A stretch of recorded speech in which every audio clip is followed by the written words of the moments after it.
רציתי שתהיו כחיות הנועמות ביער, לילות שלמים כחיות הנועמות ביער, לילות שלמים.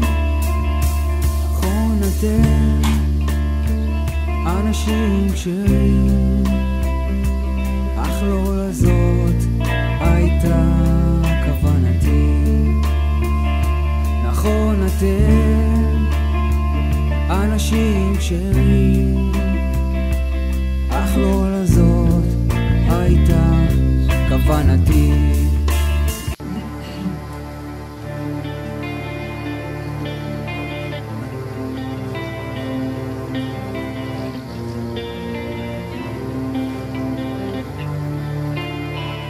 נכון אתם אנשים כשרים, אך לא לזאת הייתה כוונתי.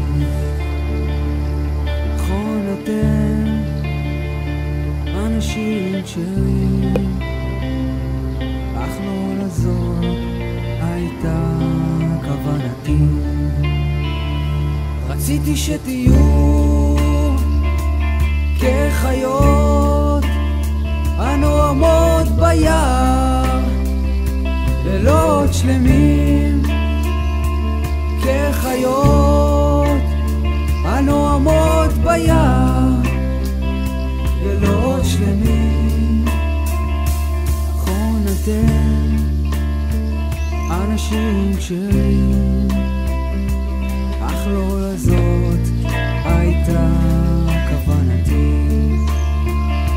נכון אתם אנשים כשרים, אך לא לזאת הייתה כוונתי. Chers amis, Boker Tov, shalom à tous et à toutes. Comme dit notre ami Monsieur Barbier, amis du soir, bonsoir, amis du jour, bonjour. Au Hachem Ashrenu, qu'Akadosh Baruch Hu nous a donné la possibilité, dans une génération comme la nôtre, tellement de miséricorde pour nous rapprocher de lui, Baruch Hashem. C'est magnifique. Combien il faut remercier Hashem sur ça.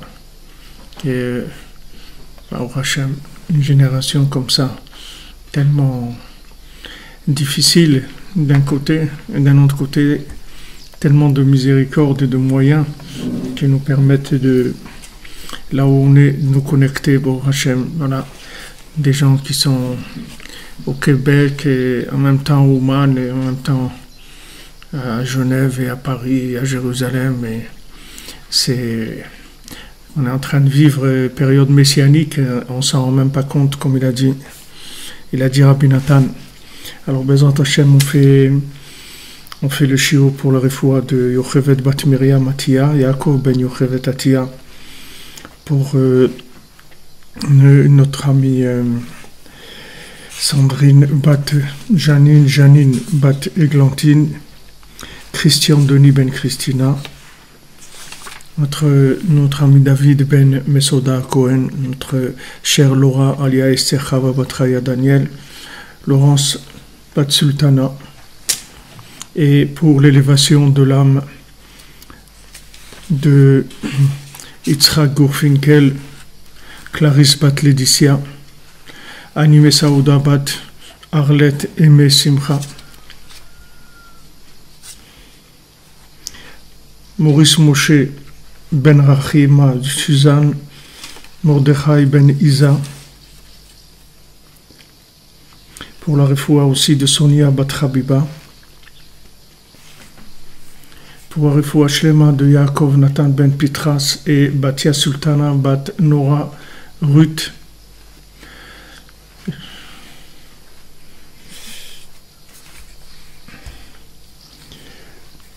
Voilà, j'espère qu'on a cité tout ce qu'on avait. Bezrat Hashem, qu'il n'y ait que des bonnes nouvelles. Pour la tzlacha de notre ami Meir Nachman Ben Shoshana. Inch'Allah, Bezrat Hashem, que les paroles du tzaddik, qu'ils aillent là, faire leur péoulotte, faire ce qu'elles ont à faire, là où elles vont arriver. Nous, on est là, Baruch Hashem. Élévation de l'âme de Mes'od Ben Yakut. Donc, la semaine dernière, on était dans toujours notre Ilchot Rosh Chodesh Halakha Zayin, page 257 dans le Likutei Halachot Halakha Gimel. Donc, deuxième colonne, on avait parlé, on était dans Yosef. Yosef qui est une base de compréhension de l'importance du tzaddik, comment se rapprocher du tzaddik, quelle est l'attitude à avoir, comment situer le tzaddik par rapport au Am Israël, comme on voit, voyez, on a parlé toute la semaine des Meraglim, et dans notre seder habituel, que ça tombe avec la paracha, et tout le problème des Meraglim, c'est uniquement une question de concept du tzaddik, c'est tout, c'est pas autre chose, c'est-à-dire que les gens, ils savent pas comment ça fonctionne la Torah.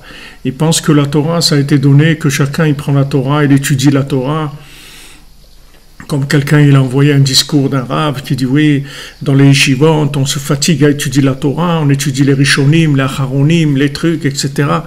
Mais il ne parle pas du tzaddik. Le principal, c'est le tzaddik. Il faut que les gens ils sachent que toute la Torah, elle a été donnée toute la Torah, ce sont que des conseils. Comment se rapprocher du tzaddik, c'est tout. C'est pour ça que la Torah, elle a été donnée. La Torah, elle n'a pas été donnée pour que quelqu'un il se construise et devienne lui-même une vedette. C'est pas pour ça que la Torah elle a été donnée. La Torah elle a été donnée, ce sont des chemins, comment on se rapproche du tzaddik. Et si quelqu'un il a trouvé comment se rapprocher du tzaddik, il a tout. Il a tout, parce que le tzaddik il s'occupe de lui, il ne le laisse pas. Vous voyez, dans les Meraglim, qui est-ce qui a été sauvé? Il a été sauvé, c'est Yeshua ben Nun qui était toujours avec Moshe Rabbeinu, et Kalev ben Yefune qui a été pleuré à Hebron. Hebron, c'est la shon Chibour, oui. Hebron, c'est on est mitraber, on se connecte. Pourquoi il a été? Parce qu'il a peur que ces Meraglim là, il le déconnecte d'Hachem. Pourtant, ces Meraglim, c'est des grands tzadikim, c'est des grands connaisseurs en Torah, c'est des érudits en Torah, mais ils n'ont pas eu la simplicité, la soumission, l'annulation à Moshe Rabbeinu. S'ils avaient l'annulation à Moshe Rabbeinu, vous voyez Yoshua ben Nun, Kalev ben Yefune, il a été prié à Hebron, mais Yoshua ben Nun, il n'a même pas eu besoin de prier. C'est écrit dans le Rashi, il dit, Moshe Rabbeinu l'a prié pour lui, c'est tout. Avec ça, il s'est même pas rendu compte des Meraglim, que ça existait quelque chose comme ça. Il les a même pas vus. Birlal s'est même pas rentré dans son cœur ni dans sa tête, rien. Il l'a protégé, il l'a mis dans une bulle. Il l'a protégé de cette folie-là des Meraglim.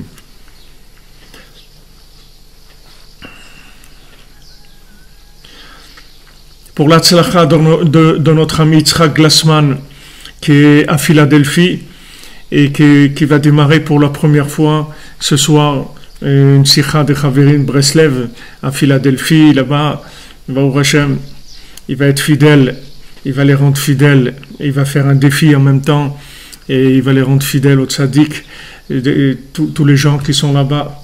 Refoua Shlema pour Anaël Batsuzi. Et shalom notre ami Yosef Belisha Yakar Meod. Donc, il faut juste remettre les choses en place, il faut savoir comment ça fonctionne, c'est tout. Vous voyez comment elle fonctionne, la Torah. Regardez Yoshua ben Nun. C'est un jeune avec beaucoup de problèmes. Nahar, Nahar, ça veut dire il bouge. C'est-à-dire il est instable, il a beaucoup de problèmes. Ne croyez pas que Yoshua ben Nun, c'était un grand tzaddik. Yoshua ben Nun, il bouge.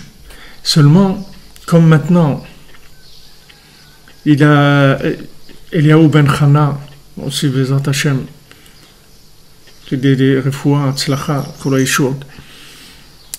Yoshua ben Nun, lui, il n'a qu'une seule chose, c'est idée fixe. Il est avec Moshe Rabbeinu, c'est tout. Le reste, il ne connaît rien, il ne sait rien.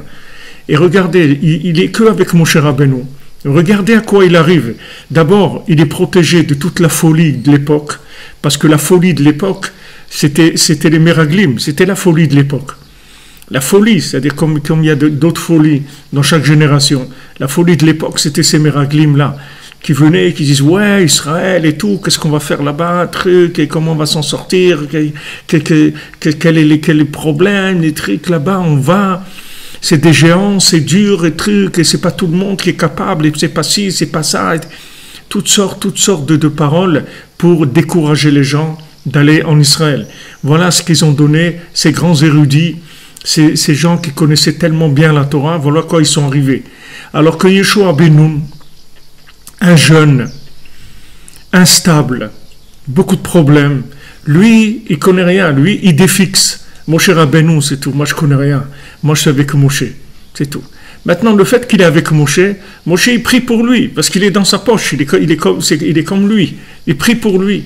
Avec le fait qu'il prie pour lui, il le protège de toute la folie qu'il y a. Et non seulement ça, c'est qu'après, il donne de son souffle, il le met sur lui, pas sur les autres. Le souffle de Moshe Rabbeinu, Hachem il lui dit, mets-lui de ton souffle sur lui, parce que c'est lui qui va continuer ton affaire. Tout ce que toi tu n'as pas pu faire, lui va le faire pour toi. Tout ce que toi tu n'as pas pu faire avec ton corps, lui il va le faire avec ton âme. Il va le faire avec son corps et ton âme. Tout ce que toi tu n'as pas pu faire. Alors comme ça, Rabbi Nathan, Rabbeinu il a dit, voilà, c'est lui qui va faire. Ce que moi j'ai pas pu faire, c'est lui qui va le faire. Et comme ça, à chaque génération, il y a des gens qui sont attachés au tzaddik, qui continuent le travail du tzaddik et qui continuent à faire descendre le souffle du tzaddik et le communiquer dans le monde, que ça c'est la réparation universelle. Ne croyez pas qu'il y a autre chose et rien d'autre. Donc vous voyez, il y a toutes sortes de gens qui font des discours, qui parlent, qui disent ouais c'est quoi ces trucs, la spiritualité, l'attachement au tzadikim, il faut la Torah, il faut étudier de la Torah. C'est sûr qu'il faut étudier la Torah, mais il faut étudier la Torah si on est attaché au tzadik et si on cherche à se rapprocher du tzadik, alors il faut étudier la Torah. Mais avant de commencer à étudier la Torah, il faut dire aux gens comment ça marche, parce que sinon ils peuvent arriver à des aberrations, les gens. Ils peuvent arriver à des aberrations totales. Alors les Hashem, le fois shlema pour Déborah Batrana.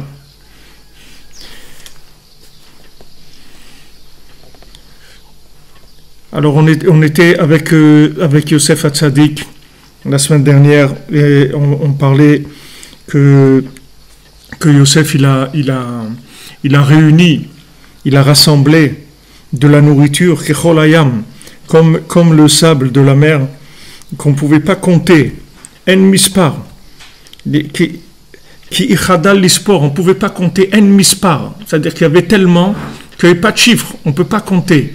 C'est-à-dire qu'il y en a tellement qu'on ne peut pas compter.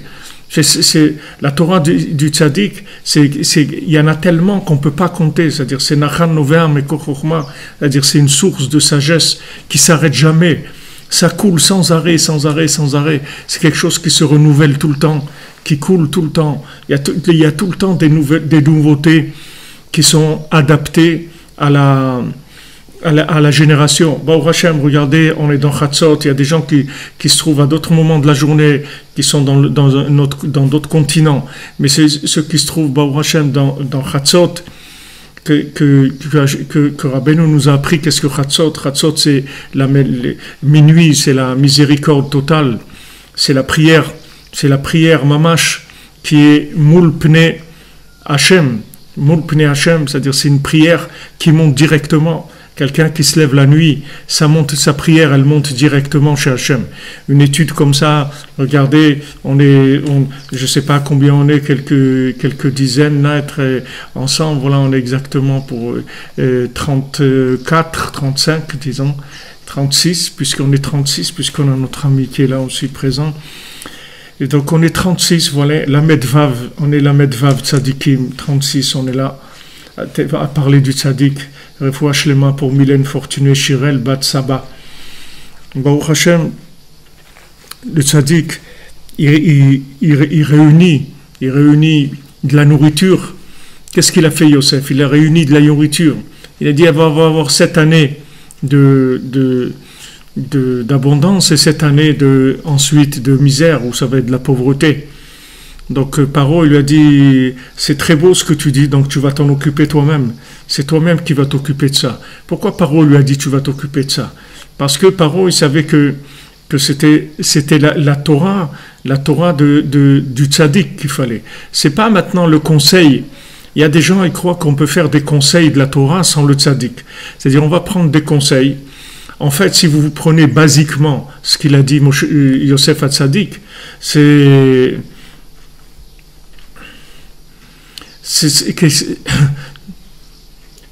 qu'est-ce qu'il a dit de spécial? Il dit voilà, il y a cette année d'abondance, alors tu vas ramasser, mettre de côté, et après, il va y avoir 7 années de famine. Pendant ces 7 années de famine, tu vas utiliser ce que tu as mis de côté pendant les 7 années d'abondance. Ça a l'air pas chaud, simple, pas compliqué, pas besoin d'être un grand gestionnaire, pas besoin de sortir d'HEC, de l'ENA pour faire ça. Pas chaud, tu mets de côté quand il y a beaucoup, et tu ressors quand il n'y en a pas, c'est tout, c'est pas compliqué. Mais en fait, c'était pas ça le message. Le problème, c'était pas ça. Le problème, c'est que maintenant, il va y avoir des moments où ça va monter, où tu vas être bien, tu vas être connecté, et à des moments où tu vas être complètement déconnecté. Qu'est-ce qu'on fait quand on est déconnecté? Alors il a dit, il leur a donné, Yosef, il leur a dit, regardez, il va y avoir des moments où vous allez être bien, et il y a des moments où les vaches maigres, elles vont manger les vaches grasses.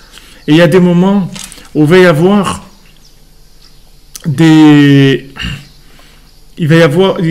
moments où il va y avoir on va même pas parler des vaches maigres qui mangent les vaches grasses, on va passer au niveau du végétal, que les épis de blé qui sont pas bons, ils vont manger les épis de blé qui sont bons. C'est-à-dire on va descendre encore plus. Et comment on fait quand on descend? C'est bien beau de dire la Torah, étudier la Torah, il faut étudier. Il faut étudier beaucoup, avec ça tu verras tout. Mais quand quelqu'un il n'a pas envie d'étudier, et quand quelqu'un il n'a même pas envie de vivre, qu'est-ce que tu lui dis? Étudier. Il n'a même pas envie de vivre, le bonhomme. Qu'est-ce que tu es en train de lui dire? Étudier. Il est comme un fou, il délire, il part dans tous les sens. Il a une haine de la vie, il a une haine de tout. Qu'est-ce que tu dis? Étudier. Il faut que tu lui donnes des conseils qui sont branchés. Donc Paro, lui, il a vu ça. Il a vu que Yosef,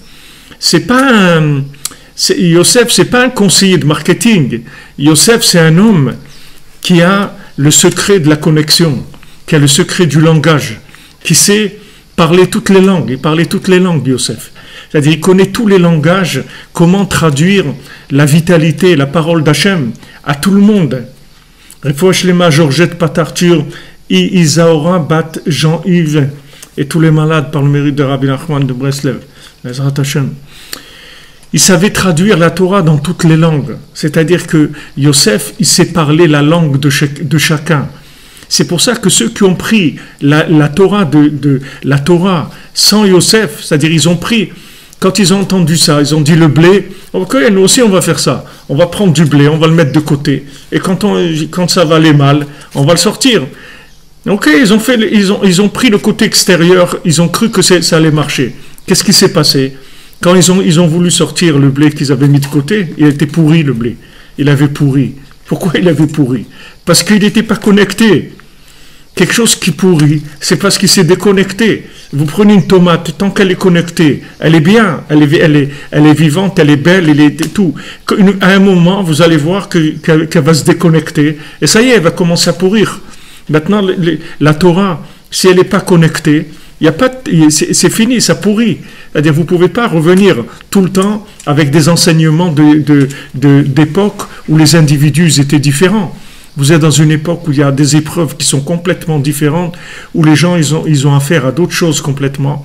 Donc il faut une Torah qui soit branchée. Donc il dit ici que Yosef, il réunit, il a rassemblé du blé, Kechol Hayam. Donc vous voyez qu'il ne parle pas du blé, parce que s'il parle que du blé, il ne va pas dire du Kechol Hayam, comme le sable de la mer. Pourquoi la Torah elle prend cet exemple-là? Ad ki chadal lispor ki en mispar, c'est-à-dire qu'on ne peut pas compter. Il n'y a pas de chiffre, on ne peut même pas compter ce qu'il a mis de côté, Yosef. Donc vous voyez bien qu'on ne parle pas de tonnes de blé, parce que des tonnes de blé, on serait bien arrivé à les compter à un moment. Même s'il y a 1000 tonnes, ou 10 000 tonnes, ou 100 000 tonnes, on peut les compter. Mais là, on parle d'une source qui se régénère et qui ne s'arrête pas. C'est ça ce qu'il avait, Yosef. Donc il a commencé à écrire des sfarim. C'est-à-dire, il y a eu des livres qui ont commencé à se diffuser ad en ketz. C'est-à-dire que jusqu'à que ça s'arrête pas. Qu'est-ce que ça veut dire ça s'arrête pas? Pourquoi il y a des sfarim? Ça veut dire que ça va vous permettre à n'importe qui, là où il se trouve, dans n'importe quelle position, dans n'importe quelle situation, dans n'importe quelle difficulté dans laquelle il se trouve, même si c'est les vaches maigres qui l'ont mangé, ou les épis, ou les pierres qui l'ont mangé, ou n'importe quoi, tout ce qui a pu, n'importe où quelqu'un s'est fait avaler, il va y avoir une possibilité de trouver un chemin de connexion pour se brancher sur Hachem. C'est ça le travail de Yosef. Donc Yosef, il a nourri le monde entier. Même les tzadikim, ses frères, ils n'ont pas voulu l'écouter. Il leur a dit, ok, moi je suis en Égypte, vous allez voir.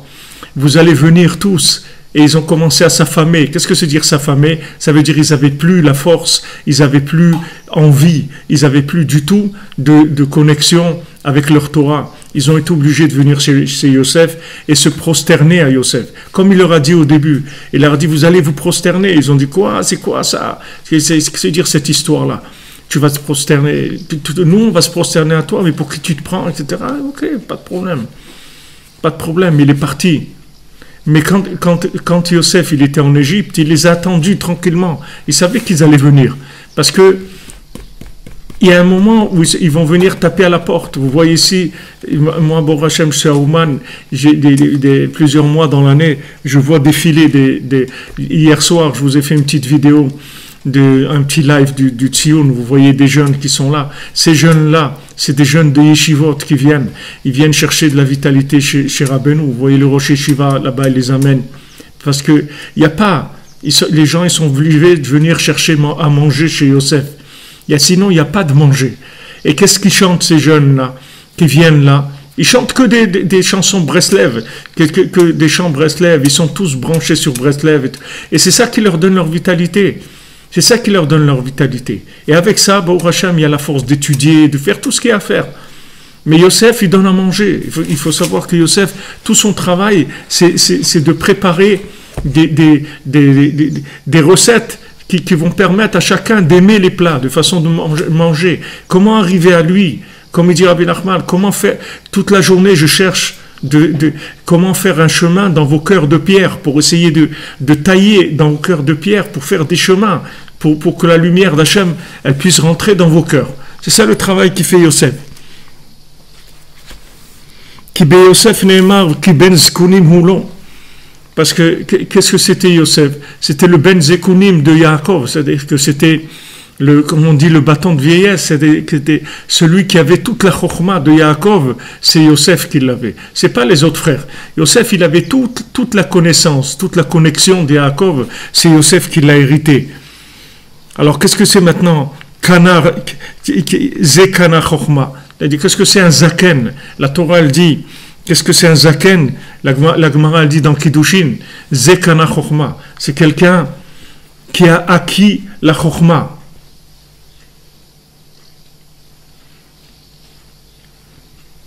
C'est ça un zaken. Il a acquis la sagesse. C'est ce qui s'appelle c'est ce que la Gemara elle dit, le Talmud dit dans Kiddushin. Knebina. Knebina. C'est-à-dire, qu'est-ce que c'est Knebina? Knebina, ça veut dire que maintenant, il a acquis la sagesse et il a acquis aussi la bina. Parce que la sagesse sans la bina, ça donne quelque chose de stagnant. La bina, c'est la dynamique de la sagesse. C'est-à-dire la connaissance, c'est quelque chose la Torah dit comme ça, Chokhma, Bina, Da'at. Rashi dit, qu'est-ce que c'est la Chokhma? C'est ce que quelqu'un il apprend des autres. Qu'est-ce que c'est la Bina? C'est ce que lui il a déduit de ce qu'il a appris des autres. Et qu'est-ce que c'est le Da'at? C'est le Ruach HaKodesh, c'est le souffle divin. C'est ça le Da'at. Donc maintenant, qu'est-ce que c'est la Bina? La Bina, c'est la déduction par rapport à la Chokhma. Qu'est-ce que ça veut dire la déduction par rapport à la Chokhma? La Chokhma, elle est figée. La chokhma, c'est quelque chose, c'est une connaissance, c'est une connaissance, c'est, si vous voulez, c'est la connaissance, c'est la matière grise, comme on dit. La matière grise. Qu'est-ce que c'est de la matière grise? C'est de la matière première. Mais c'est inexploitable. C'est inexploitable. C'est-à-dire, si vous vous amusez avec de la matière première, vous pouvez arriver à n'importe quoi. Parce que la matière première, c'est pas fait pour être utilisée comme c'est. La matière première, elle a besoin d'un développement, d'une adaptation, d'un raffinement. Ça, c'est la bina qui va donner ça. La bina, c'est la déduction. Voilà maintenant la sagesse. C'est la matière grise. Donc, c'est la matière basique. Voilà, j'ai la matière basique, j'ai toute la Torah, elle est là. Maintenant, cette Torah-là, par rapport au monde, par rapport à moi, par rapport où là je me trouve, qu'est-ce que je fais? Comment j'utilise cette Torah maintenant? Alors cette déduction-là de la matière grise de la Torah, c'est la bina. Alors kne bina, on dit kne chokhma, ça veut dire il a acquis la matière grise, la sagesse de la Torah. Kne bina, il a acquis la bina. Alors maintenant, qu'est-ce que c'est le kne? Rabbeinu, il a dit à Rabbi Nathan, et il a rapporté le Pirkei Avot, il dit Kne lecha chaver, acquiers-toi un ami. Qu'est-ce que c'est Kne lecha chaver? Qu'est-ce que c'est un chaver? Comme on a dit tout à l'heure, chevron, chibour, connexion. Un chaver, c'est quelqu'un qui va t'aider à te connecter. D'accord? Un chaver, parce que un chaver, c'est quelqu'un qui est dans le même, comme on dit, dans la même mouvance que toi, dans la même évolution que toi.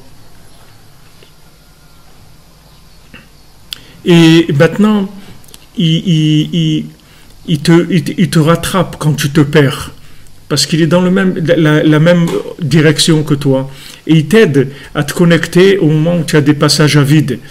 Alors maintenant, on te dit, Kne lecha chaver, acquiers-toi un ami. Acquiers-toi un ami qui va te connecter. Donc la tfila ça connecte, la Torah ça connecte. Pourquoi on dit le mechaber aussi dans le Shulchan Aruch? On appelle Rabbi Yosef Karo le mechaber, parce que c'est quelqu'un qui connecte. Mechaber, ça veut dire il est mechaber, il connecte. Mais le mot mechaber, ça veut dire aussi écrire un livre. Quand on dit mechaber sfarim, ça veut dire il a écrit des livres. C'est ça le sens de Mechaber. Et il y avait à l'époque de Rabbeinu, il y avait des grands tzadikim qui avaient fait entre eux, ils avaient marié leurs enfants.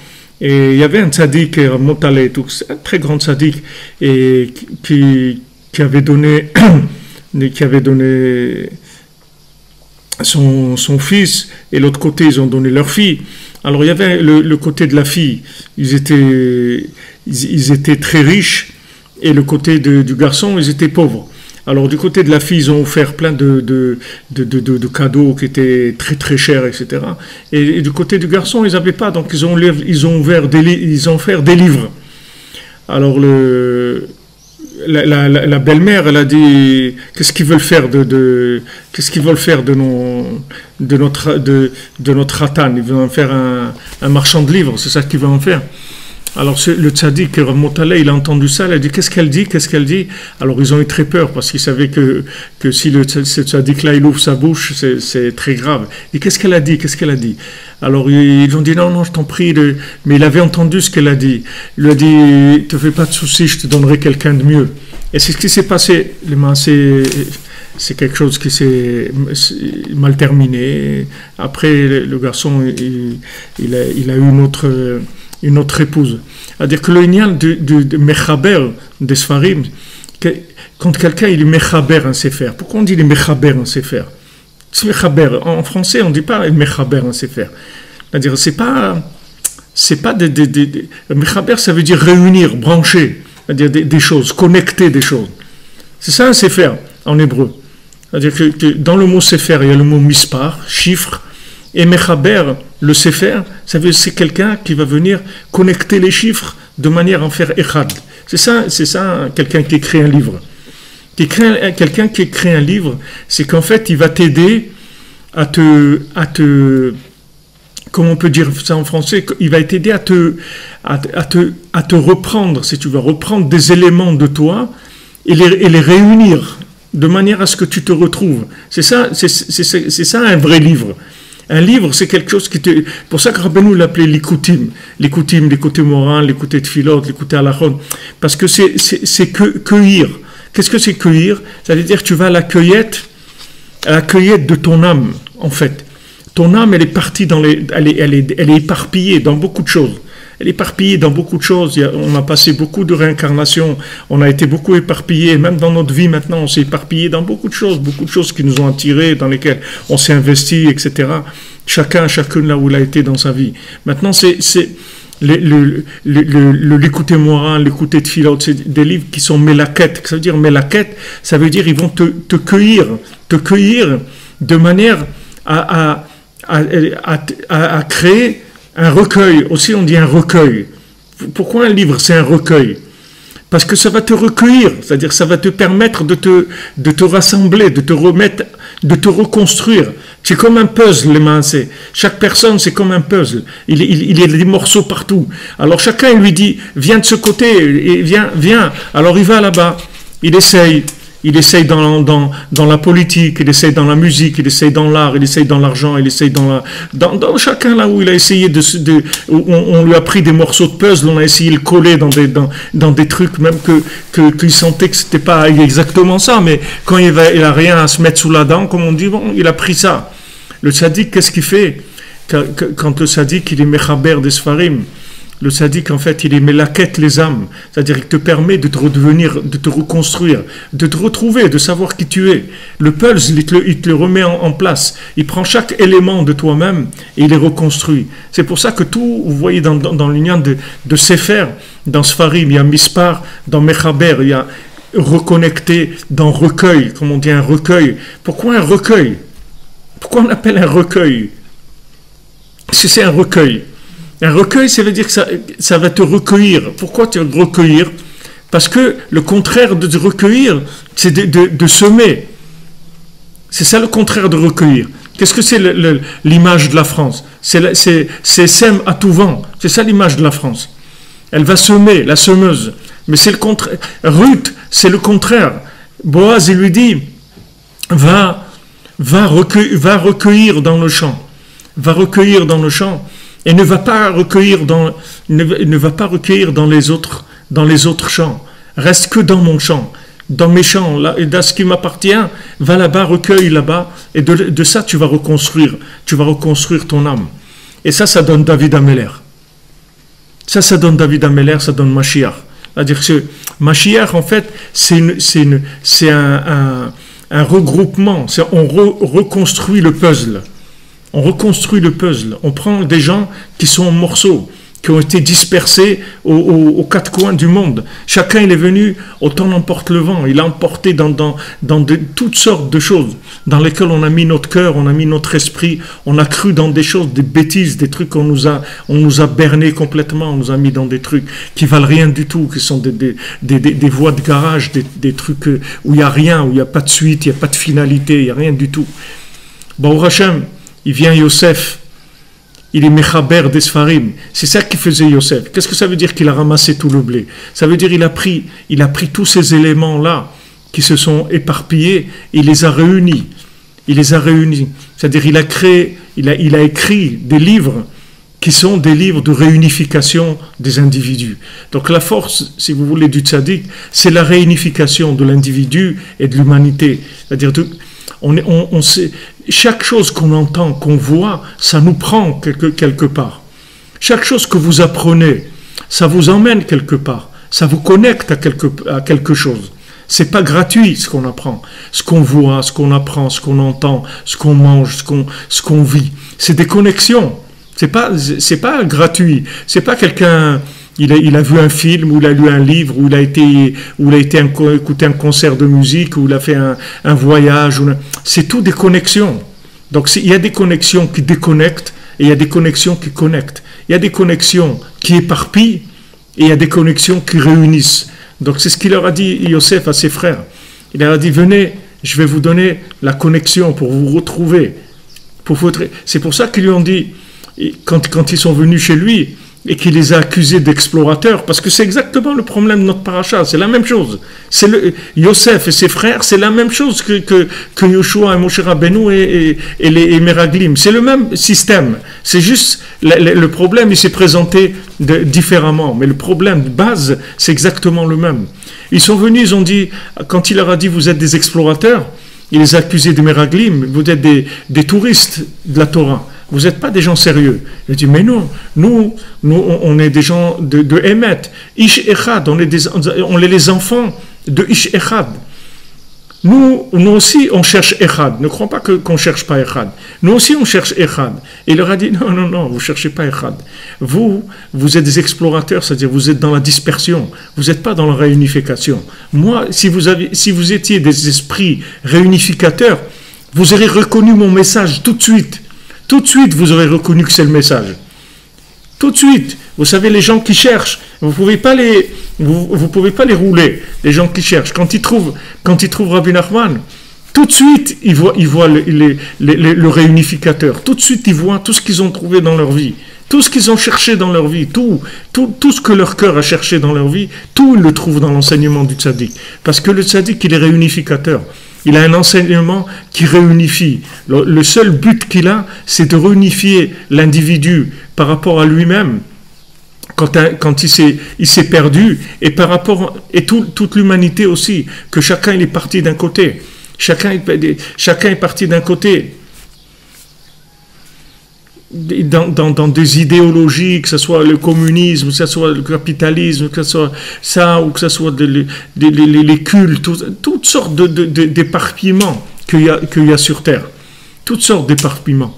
Alors maintenant, quand on dit « knelecha chaver », c'est-à-dire « acquiert-toi un ami, quelqu'un qui va être « mechaber otra », c'est-à-dire qui va t'aider à te connecter. Et alors, Rabbeinu, il a dit à Rabbi Nathan, Kne le chachaver, il est retourné, il lui a dit Titraber la kane, c'est-à-dire accroche-toi à la plume. Il lui a dit unis-toi avec la plume.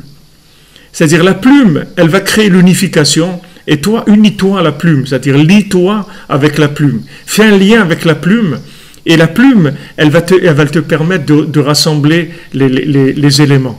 Et l'écriture, c'est écrit dans les Chazal, ils disent que l'écriture, c'est quelque chose qui réunit les parties de l'âme qui se sont éparpillées. Vous verrez, si vous essayez d'écrire, vous allez voir que quand vous écrivez, ça réunit des parties. C'est-à-dire, c'est une réunification, l'écriture. Donc, le kané, en hébreu, c'est la plume aussi. Ça veut dire acquiert, mais le kané lui-même, c'est le roseau qui sert à écrire. Donc, il dit le Meramez à la Kané vers Kulmus, c'est Kotvim Boas Farim Shel Torah Akdosha, Tazetiye Ikar Geoula. Que maintenant le Kané, c'est-à-dire la plume qui vient et qui commence à écrire les livres de notre Sainte Torah, c'est ça qui va amener la Geoula. C'est ça qui va amener la Geoula. Tout ça, on l'a vu la semaine dernière, mais ce n'était pas dans le même niveau. Mais on a parlé de ça. Ce passage, on l'a fait déjà. Mais on ne l'a pas fait comme maintenant. C'est autre chose. C'est autre chose. Et la Torah de Rabbeinu, Bémet, on peut faire le même passage tous les jours. Et c'est jamais la même chose. Parce que ça bouge tout le temps. C'est tout le temps dans d'autres niveaux. Alors, comme le Zohar, le Zohar, il dit dans Raya Memna, dans la paracha qui t'etse, ou begaluta kadma, bemata dilach, bizayama. C'est-à-dire, dans la première galoute, avec ton bâton, tu as ouvert la mer.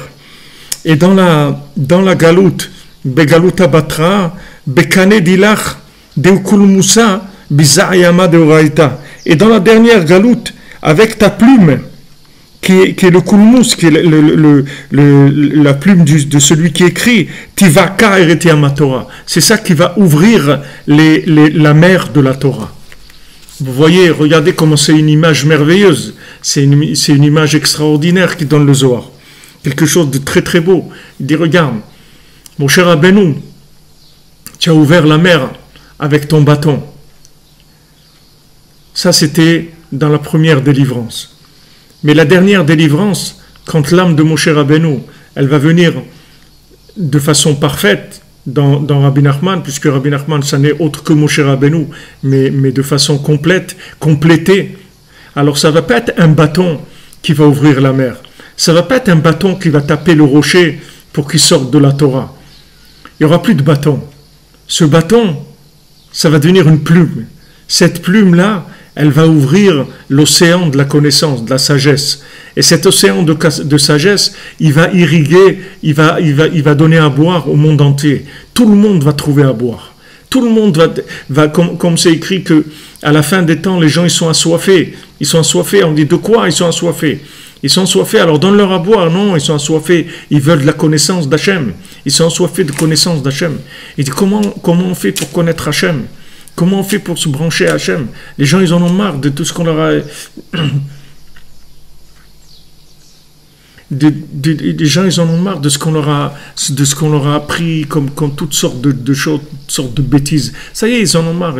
Ils ont fini avec ça. Ils ont fini avec toutes ces choses-là. La jeunesse, elle est plus intéressée par tout ce qu'on leur amène, des vieilleries, des trucs. Ça les intéresse plus. Les gens, ils cherchent, ils ont soif. De quoi ils ont soif? Ils ont soif de Yam HaChochma, de l'océan de la sagesse. C'est-à-dire, ils veulent une connexion avec la connaissance. Mais une connexion, ils ne veulent pas une sagesse de connaissance. Connaissance, ils en ont par-dessus la tête des connaissances. Ils veulent de la connexion, ils veulent de la vie, ils veulent de la vitalité. Donc maintenant, la première Géoula, elle s'est faite avec le bâton de Moshe Rabbeinu. C'est-à-dire que Moshe Rabbeinu, il a dû utiliser le bâton pour ouvrir la mer. C'est-à-dire que, qu'est-ce que c'est le bâton? Rabbeinu dit, c'est tout le mérite des bonnes actions qu'il avait. Il a utilisé ça pour frapper, pour ouvrir la mer, pour forcer la mer à s'ouvrir. Il a forcé la mer à s'ouvrir avec son bâton. Il a tapé sur le rocher. Il n'a pas parlé avec le rocher.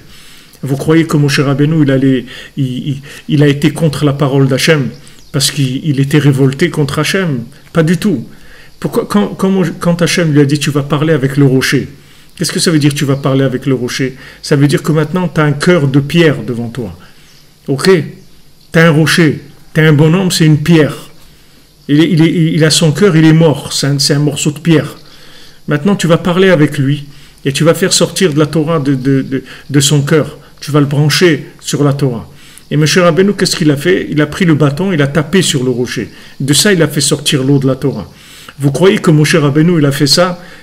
Vous croyez qu'il ne savait pas qu'est-ce qu'Hachem lui a demandé de faire? Il savait très bien qu'est-ce qu'Hachem lui a demandé de faire. Moshe Rabbeinu a toujours fait ce que Hachem lui a demandé de faire. Vous croyez que Moshe Rabbeinu avait un Yetzer Hara de ne pas écouter Hachem ou de se révolter contre Hachem? Pas du tout. Moshe Rabbeinu, il a vu qu'il n'y avait pas d'autre possibilité. À ce moment-là, il n'y avait que ça, c'est tout. Il n'y avait rien d'autre à se mettre sous la dent, comme on dit. Il n'y avait que ça. Il fallait frapper le rocher, c'est tout, pour sortir la Torah. Il n'y avait rien d'autre. Il avait qu'utilisé toute la force de la rigueur qu'il avait de la Torah, qu'il avait tous les mérites qu'il avait. Avec ça, il a essayé de casser le rocher pour faire couler mais ça, dès qu'il a fait ça, ça a coupé complètement toute la suite des événements. Parce que le fait que maintenant il a fait ça, tout de suite Hachem lui a dit tu ne rentreras pas en Eretz Israël. Parce que ce n'est pas possible. Avec cette Torah-là, on ne peut pas rentrer en Eretz Israël. Ce n'est pas une Torah avec laquelle on peut rentrer dans Eretz Israël. Si tu veux rentrer en Eretz Israël, il faut une Torah que de miséricorde. Sinon, tu ne peux pas rentrer en Eretz Israël. Et de ça, c'est parti après tous les problèmes. Tous les problèmes, même des Meraglim, c'est venu aussi de ça. Ce n'est pas quelque chose qui est déconnecté de ça. C'est tout à fait dans le même état d'esprit. C'est-à-dire que les Meraglim, c'est une conception de la Torah qui est impossible en Eretz Israël. Ils avaient raison. Parce que eux, comme ils comprenaient la Torah, ils avaient raison, c'est impossible en Eretz Israël. Leur façon de voir la Torah, c'est impossible. C'est pour ça qu'il y a beaucoup de yeshivot qui sont en dehors d'Eretz Israël et qui ne peuvent pas venir en Eretz Israël. Parce que comme ils étudient la Torah, comme ils voient la Torah, il vaut mieux qu'ils restent en dehors d'Eretz Israël. Parce que ces gens-là, la plupart des gens que vous verrez qui ont des grandes yeshivot, etc., en dehors d'Eretz Israël, si vous les amenez en Eretz Israël, ça veut dire des gens tout à fait simples. Ils vont tout de suite être très très simplifiés dans leur niveau de Torah. C'est-à-dire très simplifiés, parce qu'Eretz Israël, Eretz Kenaan, c'est Achna'a, la terre d'Israël, elle aplatit les gens. Il n'y a pas en Eretz Israël, il n'y a pas je. Le mot je n'existe pas là-bas. Il n'y a pas je suis, il n'y a rien du tout. On est tous là et c'est tout. On est tous dans le même bateau, on est tous embarqués dans la même chose. Il n'y a pas ici je. Il n'y a pas de jeu en Eretz Israël. Les jeux, c'est en dehors d'Eretz Israël. C'est pour ça qu'il y a beaucoup de gens, ils font des yeshivot, des belles yeshivot, ça étudie, tout, il y a un bon rocher yeshiva, tout ce que vous voulez. Mais viens, prends ça, fais copier-coller en Eretz Israël, tu vas voir que ça va donner complètement autre chose.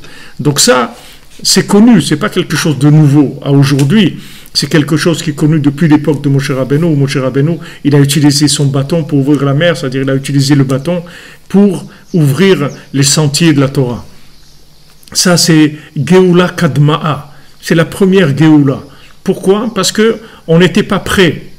On n'était pas prêt à sortir d'Égypte. On n'était pas prêt à recevoir la Torah. On n'était pas prêt à rentrer en Eretz Israël. Tout ça, c'était quelque chose de très précipité. Le fait que c'était précipité, ça amenait de la rigueur.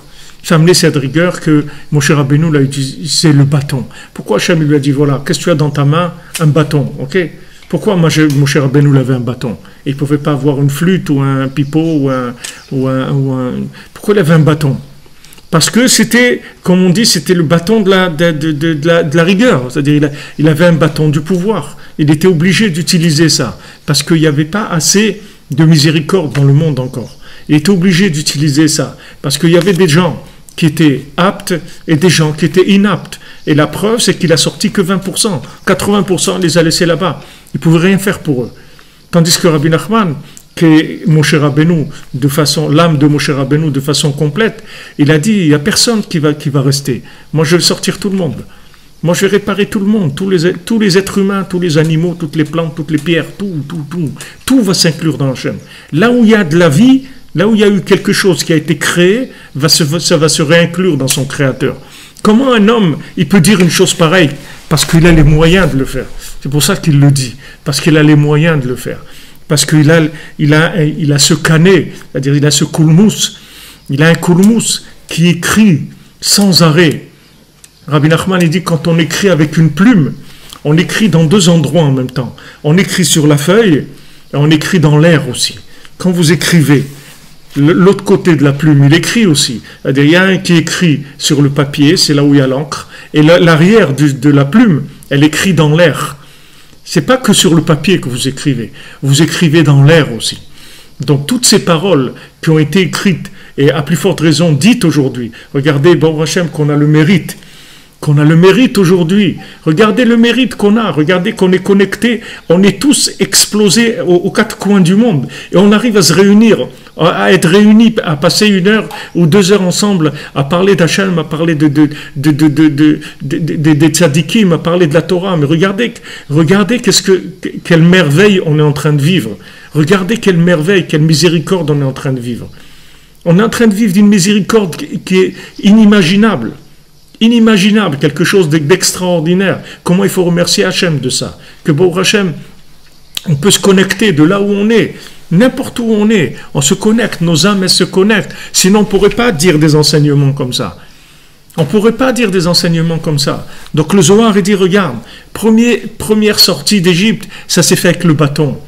La sortie finale, elle va se faire avec la plume, avec les livres qui vont se diffuser. C'est pour ça que Rabbi Nathan, il a insisté et il a dit, voilà, ce que vous avez à faire, soyez fort dans l'argent, soyez fort dans la motivation et vous allez diffuser les livres. Rabbi Nathan, il travaillait sur 3 niveaux. Enseigner Rabbeinu, parler de Rabbeinu aux gens et imprimer des livres et construire le kloïs, construire des endroits pour Rabbeinu, la synagogue de Rabbeinu, il a reconstruit à Breslev. À Ouman, il a construit un endroit pour que les Breslevers puissent se réunir. Rabbi Nathan, il travaille dans ces 3 niveaux-là. Et la Géoula, elle viendra avec ça. Maintenant, qu'est-ce que ça veut dire que ces livres, ils se multiplient? C'est pas que uniquement que le livre, il s'imprime et il est là chez l'individu. C'est que chaque livre qui s'imprime, il s'imprime dans l'air aussi. Il ne s'imprime pas que dans le papier. Il s'imprime aussi dans l'air. Et il va chercher des gens dans le monde. Ces ondes-là, elles vont se diffuser dans le monde. Elles vont appeler des gens. Et des gens vont se retrouver. Ils vont se trouver à Ouman, ils vont se trouver au Kotel, ils vont se trouver dans des endroits où ils vont rencontrer quelqu'un, dans un aéroport ou dans un train ou n'importe où. Et les gens, ils vont parler, il va se passer des choses, des échanges. Tous ces échanges-là, tout ce qui se passe, c'est avec la plume. C'est avec la plume que Rabbi Nachman il a fait descendre dans le monde. Au lieu que ça soit un bâton, c'est devenu une plume. Moshe Rabbeinu, c'était un bâton. Maintenant, Rabbi Nachman, c'est une plume. Cette plume, elle écrit de manière à connecter les gens. Connecter tout le monde. Il n'y a personne qui va être en dehors. Tout le monde va comprendre le message. En douceur. Sans aucune rigueur du tout. Tout en douceur. Ça va venir chez chacun et tout le monde va comprendre. Une fois, Rabbeinu, il était en voyage. Il a pris un de ses élèves, et je crois que ça s'appelait Rab Shmuel, celui qui était avec lui, et ils sont partis en voyage, et comme ça, Rabbeinu, souvent, il prenait un... Oui, c'est vrai, la plume, elle est plus forte que l'épée, c'est vrai. Le verbe, il est plus fort que l'épée. Alors Rabbeinu, il faisait souvent ça, il prenait comme ça, soudain, il disait à un élève, viens, on part. Et il prenait une diligence, et il partait comme ça. Il ne savait pas où ils allaient. Il dit, on part. Et Rabbeinu, il faisait ce qu'il avait à faire. Et ils sont arrivés, c'était en hiver, ils sont arrivés dans une auberge, et ils sont arrêtés là-bas. Et là-bas, il y avait des grands commerçants en bois, des grands commerçants des gens qui faisaient qui vendaient les bois, des forêts, qui s'occupaient de vendre aussi là-bas, ils disent du goudron, des trucs, des grands hommes d'affaires des forêts, des choses comme ça. Alors Rabbeinu s'est assis avec eux, et ce Rav Shmuel, il était de côté comme ça, et il voit que Rabbeinu, il parle avec eux, comme si c'était un pro de tout ce qu'il parlait. C'est-à-dire, il est rentré dans la discussion avec eux, il parlait de tout, des prix, de ça, il leur disait les noms des fournisseurs. C'est-à-dire, eux, ils avaient des fournisseurs de ça, et lui, il disait, ah ouais, mais ce fournisseur là-bas, il a aussi des bons prix, il a une bonne... Et Rabbeinu, il est rentré complètement dans la discussion avec eux, et ce Rav Shmuel, il était à côté, et il voyait ça, il disait, mais comment le Rebbe, il connaît toutes ces choses-là? Comment le Rebbe, il sait tout ça?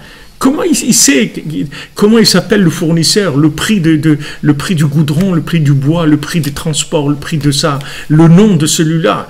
Et après... Bon, ils sont tous levés de table, ils sont partis, il y en a un qui est resté. Et celui qui est resté, il regarde Rabbi Nachman, lui dit, j'ai l'impression de vous connaître, vous savez. Alors Rabbi Nachman, il lui dit, tu penses que je suis un tel? Il dit, oui, il lui dit, non, c'est pas moi. Après l'autre, le gars, il dit encore, ah non, je pense que je vois qui vous êtes. Alors Rabbi Nachman, il lui dit le nom de la personne qu'il avait en tête. Et il lui dit non, je suis pas celui-là non plus. Et l'autre il se lève, il s'en va. Et ce Rav Shmuel il dit comment il s'est pas rendu compte, comment il voit un homme comme ça qui sait ce qu'il a dans sa tête et ça lui a fait aucune réaction, il s'est pas rendu compte. Pour vous dire que le tzaddik c'est pas quelqu'un qui a une vision limitée dans un texte ou dans un endroit, ou dans une notion. Le tzaddik, c'est une klaliout, c'est une généralité, c'est-à-dire il a une maîtrise de tous les éléments qui bougent dans le monde, et même qui ne bougent pas, de tout ce qui se passe dans le monde, de chaque individu, le moindre bonhomme qui se trouve dans un endroit dans le monde, que ce soit dans la forêt de l'Amazon, ou qui se trouve à Manhattan, ou qui se trouve à Jérusalem, ou n'importe où, tout ce qui se passe dans le monde, le tzaddik, il a une connaissance globale de tous ces éléments-là. Donc, il a de quoi, avec quoi jouer, avec quoi parler, avec quoi communiquer, faire communiquer, parce qu'il a une maîtrise des éléments. Donc, quand le Zohar dit que maintenant, dans la galoute, du dernier exil, tu vas sortir avec ta plume, et avec ça, tu vas ouvrir l'océan de la Torah. Parce que la Torah, comme il a dit le Baal Shem Tov, Torah Hashem Temima, la Torah d'Hachem, elle est entière. Ça veut dire qu'il n'y a personne qui l'a goûté encore. Et le Baal Shem Tov, il a dit ça à son époque. Il n'y a personne encore qui a goûté la Torah. Il n'y a personne qui sait ce que c'est la Torah. Et Rabbeinu, il est venu, il a ouvert, Bokea, il a ouvert, comme Moshe Rabbeinu, il a ouvert la mer. Quand il a ouvert la mer aussi, c'était l'ouverture de la Chokhmah, puisque dans la mer Rouge, elle a vu, comme on dit, une servante, elle a vu dans l'ouverture de la mer Rouge plus que ce qu'il a vu Yecheskel à Navi. Donc c'est quelque chose de très très élevé ce qu'il y a eu dans l'ouverture de la mer. Malgré ça, par rapport à ce que Rabbi Nachman il a ouvert, c'est incomparable. C'est-à-dire il a ouvert l'océan de la sagesse de manière à ce que n'importe qui sur terre il puisse avoir une connexion avec Hachem. N'importe qui. Donc vraiment, soyez joyeux, soyez joyeuses, ne vous inquiétez pas du tout. Ne vous inquiétez pas du tout, parce qu'il y a quelqu'un qui vous a préparé à manger déjà. Ne vous inquiétez pas, vous n'aurez plus jamais faim. Si vous restez dans la maison de Rabbi Nachman, jamais de votre vie vous aurez faim. C'est-à-dire vous ne serez jamais perdu. Parce qu'il a la connexion pour n'importe qui. Mais il ne faut pas partir. Quand Agar, elle a quitté la maison d'Abraham Avinu parce que Sarah lui faisait des problèmes. Quand elle a eu Ishmaël, alors Sarah, elle a jeté de la maison, elle a dit va-t'en, etc. Alors l'ange, il a rencontré Agar, il lui dit où tu vas, Agar? Il dit voilà, elle me fait des problèmes, Sarah, ma patronne et tout, elle m'a jeté. L'ange lui a dit retourne là-bas, retourne, ne bouge pas de la maison d'Abraham Avinu. Ne bouge pas, même si là-bas on te fait honte, on t'embête, etc. Rentre, ne sors pas de là-bas, ne sors pas. Ne sors pas, c'est pour ça, comme je vous ai dit, Rabbi Nathan, il avait tellement peur de se faire jeter de la yeshiva de Rabbeinu. Il avait peur de se faire déconnecter, il avait très très peur. Parce qu'il sait que tant qu'on est connecté, il n'y a aucun souci à se faire. Il n'y a vraiment aucun souci, parce que Rabbi Nachman, il connecte tous les gens. Il ne vous demande pas. Vous voyez pourquoi Rabbi Nachman, il n'exige rien du tout. Pourquoi il n'exige pas un niveau il vous dit viens Oman, fais ton tikkun klali, il n'exige rien du tout. Et s'il y a des gens de toutes sortes, il y a toutes les espèces humaines qui existent dans le monde, elles viennent ici à Oman. Vous voyez des gens passer ici, c'est mamash. Vous passez quelques heures au Tzion, c'est un carnaval. C'est mamash, la cour des miracles. Vous voyez toutes sortes d'individus, mais vraiment toutes sortes de gens qui viennent ici. Le tzaddik, il n'a aucun problème de langage. Et tous ces gens-là, ils se trouvent une affinité avec le tzaddik, ils sentent que le tzaddik, il leur parle, il les comprend, que ses enseignements s'adressent à eux, qu'ils ont l'impression que tout ce qu'il dit, c'est que pour eux qu'il a dit ça. Que tous les enseignements, ils parlent que pour eux. Chacun, il a Pourquoi? Parce que c'est une plume qui ouvre l'océan de la Chokhmah. C'est plus maintenant une sagesse qui est figée. C'est plus de la matière grise. C'est quelque chose qui est de la bina complètement. C'est pour ça que la sphira de Rabbeinu,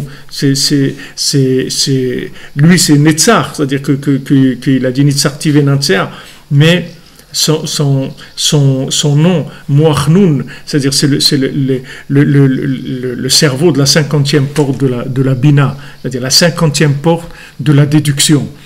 Quel rapport il y a entre la 50e porte de la déduction et les 49 autres? C'est que les 49 autres portes de la déduction, ce sont des portes avec des règles.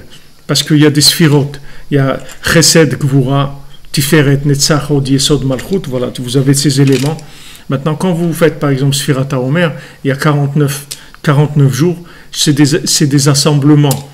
Chesed Shebe Chesed, après Gvura Shebe Chesed, Tiferet Shebe Chesed, c'est que des assemblements entre les sphirotes, c'est-à-dire il y a une logique de fonctionnement.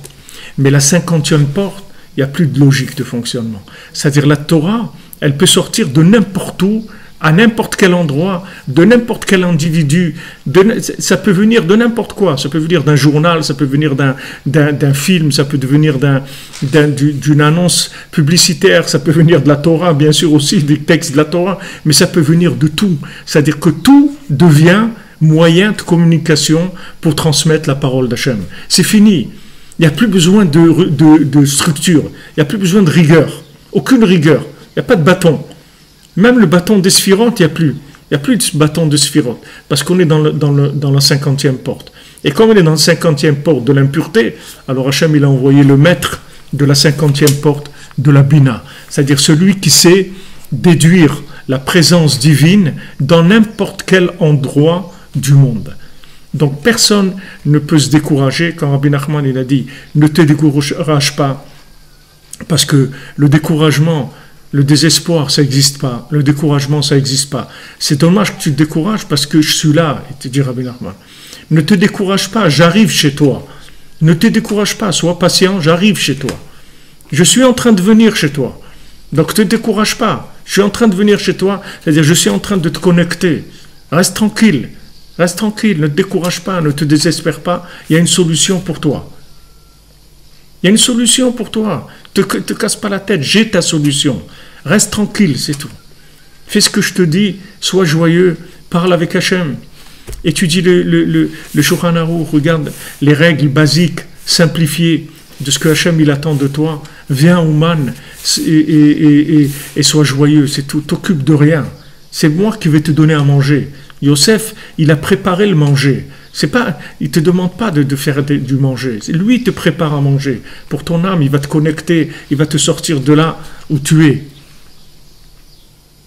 Il va te sortir de là où tu es, ne te fais pas de soucis. Uniquement ne te décourage pas, sois joyeux, reste connecté, c'est tout. Reste branché. Rabbi Nachman, il dit, n'importe qui touchera seulement un de mes hommes, ou un des hommes de mes hommes, je le sors. C'est-à-dire qu'on est une chaîne, c'est tout. Tout celui qui touche quelqu'un de cette chaîne-là, le tzaddik, il le ramasse, c'est-à-dire qu'il l'embarque, il le connecte et il le délivre. Donc la seule chose qu'on a à respecter, c'est la connexion, c'est tout. C'est la connexion, c'est la seule chose qu'à respecter. Connexion avec le tzaddik, connexion avec des élèves du tzaddik, avec des élèves, vous pouvez prendre des milliers d'élèves. Après, le principal, c'est de rentrer à l'endroit de la chaîne, n'importe où. Ce qui vous plaît, ce qui vous parle, n'importe où, ça n'a aucune importance. Il y a des qui aiment ces groupes-là, il y a des groupes comme ça, ce que vous aimez. Le principal, c'est que vous voyez qu'il y a écrit là-bas Rabbi Nachman de Breslev. C'est ça le principal. Du moment où il y a ça veut dire que la mer, l'océan de la sagesse est ouverte et la connexion est là et vous allez vous connecter. C'est-à-dire, on va vous connecter. On va vous connecter. On n'a pas besoin de votre travail à vous pour vous connecter. On a besoin juste que vous fassiez l'effort de la Emouna, que vous ayez confiance et que vous parlez avec Hachem. Parlez avec Hachem. Prenez le temps tous les jours de parler avec Dieu, ça c'est au-dessus de tout. Itbodedut, ima'ala eliona ugdola minakol. La itbodedut, c'est quelque chose, c'est au-dessus de tout. Et si vous pouvez vous lever la nuit pour parler avec Hachem, il n'y a pas plus grand que ça. Il n'y a vraiment pas plus grand que ça. Rabbi Nachman dit qu'il y a 12 tribus, chaque tribu, elle avait sa façon de prier. Chaque tribu, elle avait son nusach de tfila, c'est-à-dire sa façon de prier. Et il y a une 13e façon de prier, que cette façon de prier, elle est au-dessus de toutes les normes de la prière. Et cette 13e façon de prier, c'est la prière de minuit. Il dit que celui qui se lève prier à minuit, il se trouve mamash devant Hachem, mamash. Il n'y a plus rien qui le sépare d'Hachem. Il n'y a plus rien. Il est en live avec Hachem, mamash. Il a Hachem devant lui, mamash. C'est-à-dire sa prière, elle va directement chez Hachem. Il n'y a plus du tout d'intermédiaire, de façon, de rien. C'est directement Hachem. Celui qui arrive à se lever à minuit. C'est des moments qui sont extraordinaires, des moments d'un privilège merveilleux. Alors, bon, Hachem, vous voyez, Rabbi Nachman, il nous donne des conseils qui ne sont pas difficiles, qui sont agréables, qui donnent de la joie, qui donnent du bonheur. Qu'est-ce qu'il y a de mieux au monde que de parler avec Hachem? Qu'est-ce qu'il y a de plus beau que vous savez que vous avez un ami en qui vous pouvez avoir confiance. Hachem, vous pouvez lui parler, comme Rabbi Nachman il dit, comme un ami. Et vous pouvez lui exprimer tout ce que vous avez dans votre cœur. Lui dire, voilà Hachem, ça et ça. Quand on prend l'habitude de parler avec Hachem, mais après, tout le monde nous parle. Comme il dit, voilà, M. Dadou, il dit qu'il voit Hachem dans tout, dans les films, là où il regarde, il voit Hachem. Mais c'est ça après ce qui se passe. C'est qu'une fois que vous êtes connecté, après le monde entier se connecte. Tout devient outil de connexion. Il n'y a plus des gens comme ça qui sont largués. Il n'y a plus. C'est-à-dire n'importe qui que vous rencontrez, n'importe qui avec qui vous allez parler, tout ce que vous allez voir, tout est connecté. Tout a un sens. Il n'y a plus rien qui est lâché comme ça, qui est un élément étranger, si vous voulez. Tout est lié, tout se lie. Il y a des liens qui se crée avec tout. Ça, c'est le canet, c'est-à-dire c'est la plume du tzaddik qui écrit sans arrêt, sans arrêt, sans arrêt. Le tzaddik, il écrit sans arrêt. Ne croyez pas que c'est des livres qui sont là et voilà, ce sont des textes de matière brute. Ce n'est pas des textes de matière brute. Les enseignements du tzaddik, ce sont des fenêtres qui sont ouvertes sur l'infini. Ce sont des balcons sur l'infini. C'est comme si vous êtes sur une terrasse et vous regardez l'infini. Chaque parole du tzaddik, c'est comme ça. Elle se renouvelle sans arrêt, sans arrêt. Comment on arrive à étudier tous les jours? Comment on arrive à enseigner tous les jours? Parler de Rabbeinu, enseigner tous les jours. Vous croyez quoi? Qu'on est des érudits de Torah? Des érudits de rien du tout. Seulement c'est de la connexion, c'est tout. Du moment où vous avez de la connexion, c'est un fleuve de sagesse. Nachal Nover Mekor Chochma, c'est une source de sagesse qui ne s'arrête jamais. Elle ne s'arrête pas. Elle ne s'arrête pas. Tant que vous prenez à boire, ça vient, sans arrêt, sans arrêt, sans arrêt. Prenez tant que vous voulez, mais la source ne s'arrête pas. Ça, c'est le canet. Donc ça, c'est la Geoula Batra, ça, c'est la dernière Geoula. C'est-à-dire, c'est notre délivrance à nous. Alors, ces mots du Zohar, ils sont tellement beaux. C'est tellement beau ce qu'il dit ici. C'est tellement merveilleux d'entendre des choses comme ça. Regardez qu'est-ce qu'Hachem nous a donné. Mais qui est-ce qui va vous expliquer ce Zohar? Vous croyez que les gens connaissent ce Zohar, ou ceux qui le connaissent? Le Zohar, beaucoup de gens connaissent le Zohar. Mais qui est-ce qui va comprendre le Zohar comme ça? Qui est-ce qui va vous dire, voilà, la dernière délivrance, elle va venir avec la plume? C'est quoi la plume? C'est quoi cette plume? C'est quoi? Si ça, c'est pas branché, on ne peut pas comprendre ce que ça veut dire. Ça aussi, ça a besoin d'être branché. Et oui, c'est ça, ce Dadou. C'est qu'avant de connaître Rabbeinu, vous croyez que vous êtes fou. Et une fois que vous avez connu Rabbeinu, vous croyez plus que vous êtes fou. Vous êtes sûr que vous êtes fou. Seulement, vous voyez que que le monde, il est beaucoup plus fou que vous. Une fois, Rabbi Nathan, ils étaient à table le Shabbat. Il y avait un fou comme ça qui tournait dans les synagogues et tout. Et il avait l'habitude de dire, mon grand-père, il était très riche, mon grand-père, il était très riche, crier comme ça. Alors il est rentré au milieu quand Rabbi Nathan était avec les élèves, comme ça. Alors quand il a dit ça, les gens ils ont commencé tout le monde a commencé à rigoler un peu, c'est un petit peu fait de chahuter. Alors Rabbi Nathan, il leur a dit comme ça, il a dit, le monde entier est fou, et moi aussi. Seulement, j'ai connu un homme normal. J'ai connu Rabbi Nachman, j'ai connu un homme normal. C'est-à-dire, voilà, j'ai connu la norme. J'ai connu la norme, c'est tout. J'ai connu quelqu'un qui me remet, voilà la norme. J'ai trouvé la référence. Donc, ça y est, je ne suis plus fou. Un fou, Rabbeinu dit, c'est quelqu'un qui n'écoute pas, qui n'a pas un maître, qui n'écoute pas un maître. Mais quelqu'un qui écoute un maître, il est plus fou, c'est fini. Même si de lui-même il est fou. Mais du moment où il n'agit plus d'après ce que lui sait, qu'il écoute un maître. Ah ouais, un fou, c'est un homme qui n'est pas connecté, vous avez tout à fait raison. Un fou, c'est quelqu'un qui n'est pas connecté. Il est fou. Voilà, quelqu'un il n'a pas de GPS et tout, il va sur la route et il regarde, tiens, il y a un arbre qui lui plaît, il va à gauche, il y a un fleuve qui lui plaît, il va à droite, il y a une montagne, il va là, c'est n'importe quoi, il va. Mais celui qui a GPS, il n'a pas de problème, il dit, monsieur, 250 mètres, tournez à gauche, tac, tac, tac, tac, il arrive à destination tout de suite. Ça dit que c'est le GPS du monde, c'est sans arrêt, sans arrêt, sans arrêt, ça ne s'arrête jamais, il n'y a pas d'interruption. Donc voilà, on va avancer. C'est un petit peu difficile de quitter ce passage-là parce que c'est tellement merveilleux qu'on aurait tellement envie de s'inclure dedans, de vivre dedans, de dormir dedans, de manger dedans, de rester là-dedans. Parce que c'est tellement merveilleux ce qu'il dit ici Rabbi Nathan. Tellement merveilleux cette grandeur de la Torah du Tzaddik. Qu'est-ce que Yosef il a préparé pour le monde? Comment Yosef il a préparé à manger et tout. Après ils sont venus, ils sont prosternés, ils ont dit on s'excuse et tout. Il leur a dit c'est pas de votre faute. Hachem c'est Hachem qui a voulu que ça soit comme ça.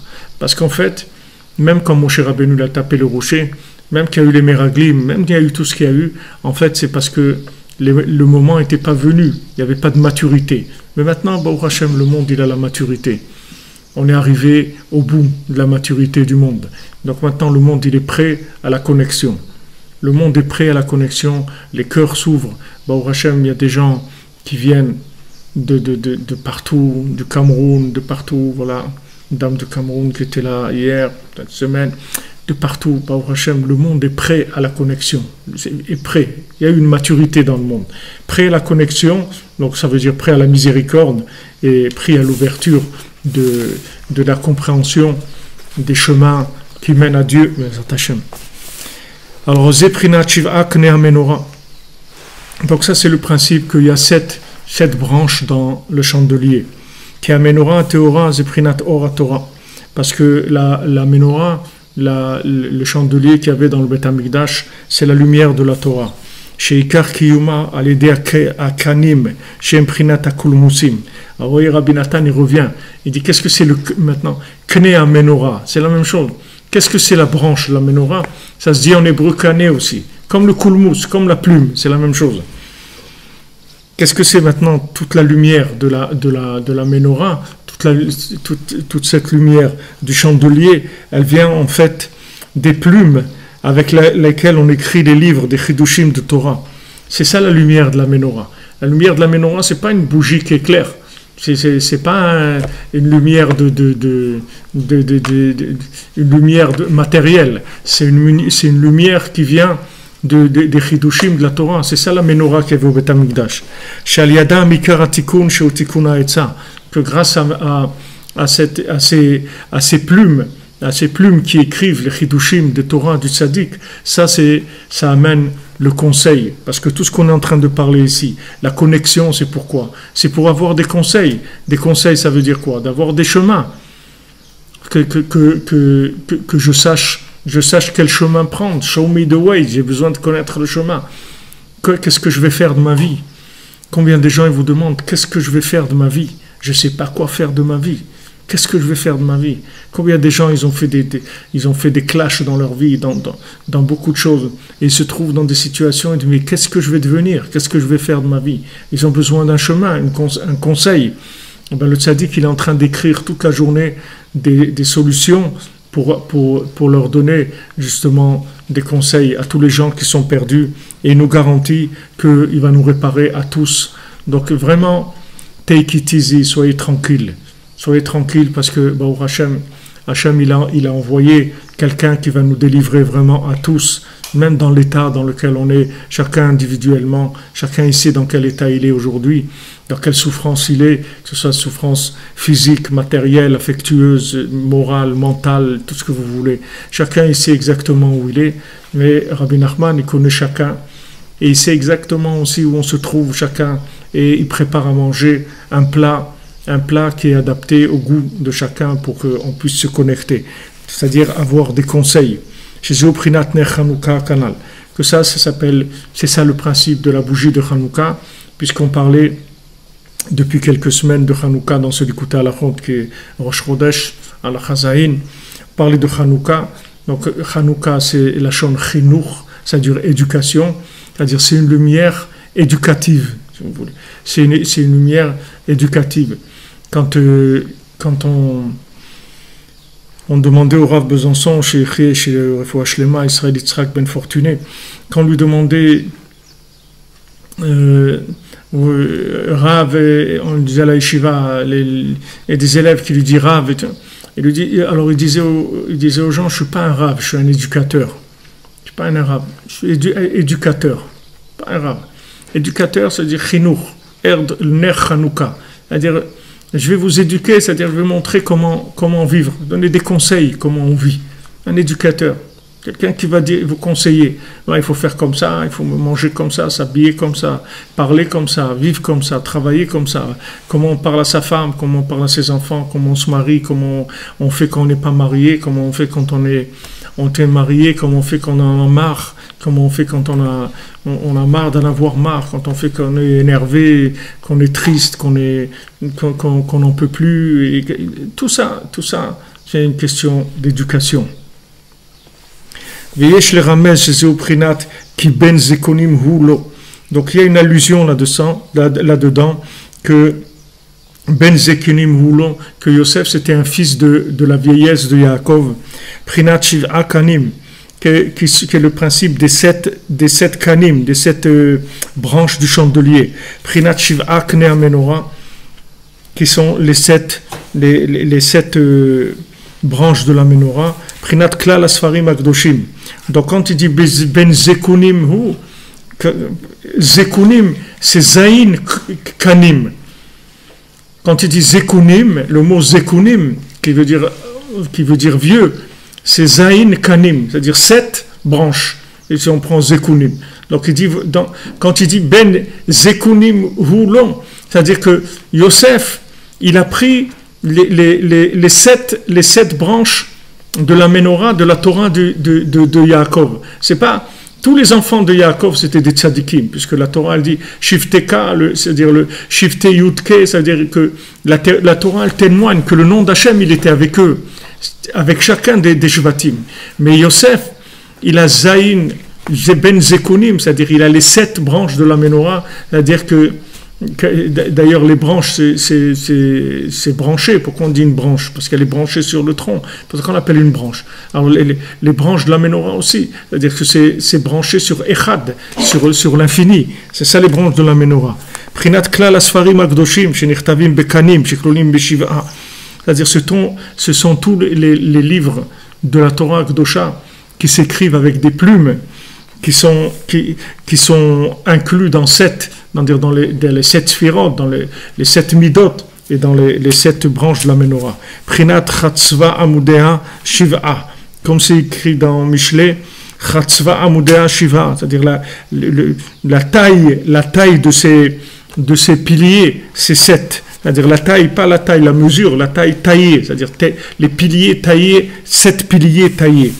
Les taken kol sheva midot, shevaen kol chalukata etza, pour réparer les 7 midot, c'est les 7 mesures dont vient le problème du conseil. C'est-à-dire que le conseil, en fait, qu'on a besoin, quand on a besoin d'un conseil, c'est qu'on ne connaît pas la mesure. C'est-à-dire qu'on a 7 sphirotes.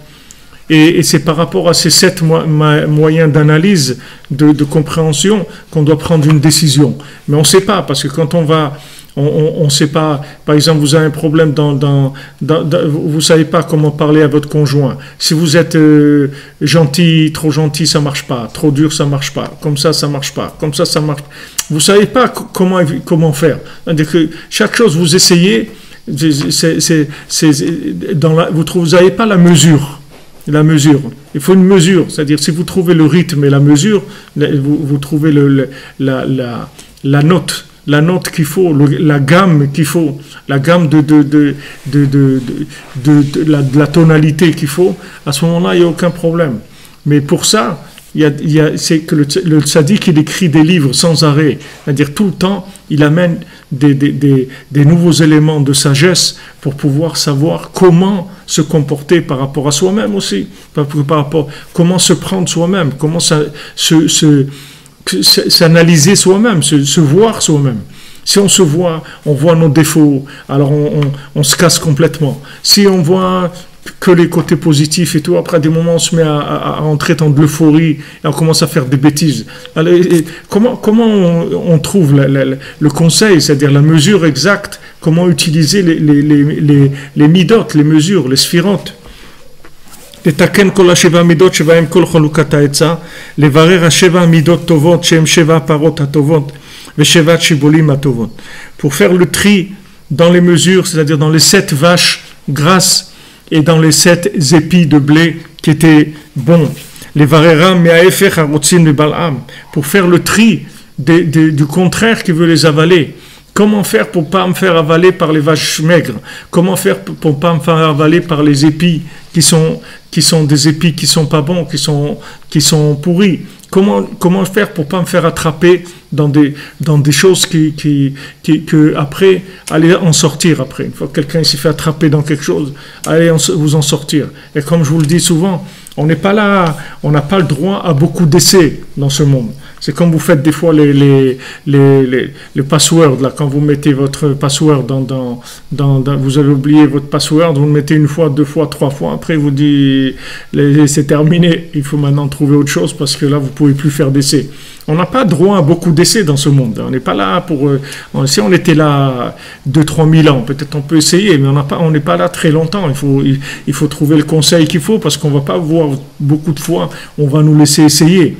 Et on a essayé une fois, deux fois, après, combien de fois on va essayer? Donc on a vraiment besoin d'un conseil dans ce qu'on fait. Et il faut faire mouche à chaque fois. Il faut que chaque fois qu'on fasse quelque chose, ça marche. On ne peut pas se permettre des essais gratuits. C'est-à-dire que chaque essai, il faut que ça marche. Quand on essaye, il faut qu'on nous donne vraiment le conseil pour que ça marche. On ne peut pas faire n'importe quoi. C'est pour ça qu'il y a une allusion dans les 7 épis de blé. Le tikkun, comment on fait pour trier ces choses-là, c'est-à-dire comment prendre le bien. C'est pour ça que vous voyez dans les shibolim, dans les gerbes, les épis de blé, il y a marqué qu'il y a 7 épis de blé qui montent bekane echad, qui montent dans un canet, dans une branche. Regardez la Torah, regardez Rabbeinu quand il fait descendre la Torah, regardez où ça va. Ça utilise tout. Vous voyez que la chokhma, la sagesse que Rabbeinu il amène de la Torah, vous voyez, elle rentre partout. Regardez, toute la Torah, elle va s'adapter à ce qu'il a dit. Il va vous rentrer ça dans toute la Torah. Rabbeinu il dit, quand je dis un mot, ça explique toute la Torah entière. C'est-à-dire que si vous êtes branché, vous allez voir, et regardez, branché, c'est cette branche-là. Il dit le conseil, il est dans les paroles elles-mêmes. Qui dit, regarde, tu vas voir, 7 épis de blé qui montent dans une seule branche. Les sept, ces 7, ils sont tous dans une branche. C'est-à-dire, il y a une base, et les 7, ils sortent de cette base-là. Qu'est-ce que c'est ce canet-là? Canet, c'est la plume, c'est de là-bas où elle sort. Briot vetovot, elles sont barries, elles sont en bonne santé, elles sont saines, elles sont bonnes. Bekane echad, c'est-à-dire tout est connecté dans echad, tout se connecte. En fait, le conseil, c'est la connexion véritable avec la chose. Qu'est-ce qui nous trouble dans notre vie? C'est quand on rencontre quelque chose qui n'est pas connecté. Donc on ne sait pas quoi faire avec. On ne sait pas quoi faire avec parce que ce n'est pas connecté. Vous rencontrez quelqu'un, vous ne le sentez pas, il n'est pas connecté dans votre vie. Vous ne savez pas quoi faire avec. Comment vous le considérez? C'est-à-dire, chaque élément, ce qui nous manque, c'est la connexion avec l'élément. C'est ça le conseil. C'est comment on se connecte avec cet élément-là? Comment je le considère? Quelle priorité je lui donne? Quelle valeur je lui donne? Je ne sais pas. Je ne sais pas. Combien de temps je dois donner à chaque chose? Combien de temps je dois passer avec ma famille? Combien de temps je dois passer dans mon travail? Combien de temps je dois passer dans ma recherche d'Hachem, dans ma connexion, dans ma prière? C'est très difficile de trouver la mesure. C'est ça qu'on a besoin. C'est ça le conseil. Le conseil, c'est le rapport adapté pour chacun par rapport à tous les éléments qui tournent autour de lui. Quand vous avez les électrons là qui tournent autour d'un noyau, maintenant chacun il a sa place. Il n'y a pas un qui fait ce qu'il veut. Chacun il a sa place. C'est comme ça que l'élément il vit. Donc chaque chose qui est autour de nous, elle a un rapport avec nous et qui est personnel. C'est pas le même pour les autres. Il y a des gens qui doivent travailler 4 heures par jour. Il y a des gens qui ont besoin de travailler 10 heures par jour. Sinon ils ne sont pas bien. Il y a des gens, chacun il a sa mesure par rapport à tous les éléments. C'est comme ça. C'est ça le conseil. C'est le rapport en fait avec la chose. Donc c'est tout une question de connexion. Comment tout ça, c'est dans Echad. Donc il te dit, voilà, regarde. Il y a 7 épis de blé. Ces 7 épis de blé représentent les 7 midot, les 7 comportements, les 7 mesures. Tous, ils montent dans Kane Echad. Tous, ils sont dans la même branche. Tous, ils sont branchés sur Echad. Qu'est-ce que c'est ce Kane Echad? Qu'est-ce que c'est cette branche-là, unique, Echad, cette branche de l'unification? c'est le kulmus, c'est la plume avec lesquelles on écrit les Sifrei Torah, c'est-à-dire la plume qui écrit les Sfarim du Tzaddik. Que grâce à ça, il y aura le principal de la réparation. On va continuer un petit peu encore. Je ne pourrai pas parce que bientôt c'est la prière ici, mais on va continuer juste. On va continuer Bezat Hashem, et jeudi prochain on reprendra aussi ce passage-là que je vais faire maintenant, mais on va avancer dans le texte. Alors maintenant on est dans le Nunhe, le passage 55 dans Ilchot Rosh Chodesh à la Chazaïn, dans le Likutei Halachot, dans le troisième volume du Likutei Halachot. Voyez ce qu'on a dit tout à l'heure, vous voyez Rabbi Nathan, il rapporte ça, fais-toi un rave et acquiert-toi un ami. Et ça, c'est écrit, on fait allusion dans les livres que, on explique dans les livres que ça fait allusion à la plume, au roseau et à la plume, Shu Chaver le Talmid Chacham. C'est-à-dire que c'est l'ami de l'érudit en Torah, que maintenant, si les paroles de Torah, elles pourront se maintenir grâce à ça, puisqu'il y aurait des gens qui vont écrire des explications tout le temps pour adapter les paroles de la Torah par rapport aux besoins de chacun dans chaque génération. Maintenant, fais-toi un rave. Fais-toi un rave, c'est-à-dire trouve-toi le rave, trouve le rave. Trouve le Rav, trouve Rabbi Nachman, cherche-le. Rabbi Nathan, combien il prie dans l'écouté de Philote pour trouver le tzaddik, pour trouver le Rav. Pourtant, Rabbi Nathan, il connaissait le Rav, il savait qui c'était le Rav. Il savait que le Rav, c'était Rabbi Nachman. Malgré ça, il demande à Hachem, aide-moi à le trouver, parce que peut-être le Rabbi Nachman que je connais, c'est pas celui que j'ai besoin. C'est-à-dire, je le connais pas assez par rapport à ce que j'ai besoin. Je connais pas assez profondément. Si je connaissais plus, c'est sûr que ça irait mieux dans ma vie. Donc quand il dit assez les Haram, fais-toi un rave. Si tu n'arrives pas à trouver le rave, même que tu sais. Voilà, Baruch Hashem, il y a Rabbi Nachman, il y a l'écouté Moran, l'écouté Halachot, l'écouté Tfilot, c'est faire Amidot, c'est Purimation. Il y a Baruch Hashem tout ça. Mais où je suis moi? Où je suis? Quel est mon lien avec ça? Qu'est-ce que j'ai trouvé moi dans ma nourriture qui me permet de sortir complètement de la folie de ce monde, de la bêtise de ce monde. C'est sûr que Rabbi Nachman, il a tout ce qu'il faut pour me sortir, pour faire de moi, Rabbeinu l'a dit, je veux faire de vous des tzadikim comme il n'y a jamais eu dans le monde. Donc Rabbi Nachman, il est très ambitieux sur ce qu'il veut faire de ses élèves. Il ne veut pas faire de nous des tzadikim comme il y a eu, des tzadikim comme il n'y a jamais eu. À plus forte raison si on n'est pas des tzadikim, et à plus forte raison si on se trouve dans des situations qui sont vraiment du laisser aller, ça veut dire qu'on n'a pas trouvé le tzadik. Si on l'avait trouvé, on ne serait plus dans cet état-là, puisqu'il nous donnerait toutes les solutions qu'on a besoin pour sortir de là où on est. Donc il faut le chercher. Donc il dit, cherche le Rav. Et si tu ne trouves pas, alors maintenant, tu n'arrives pas à le trouver. Maintenant, acquiert-toi un ami. Par les livres qui s'écrivent avec la plume. Il dit, maintenant, il donne une nouvelle notion.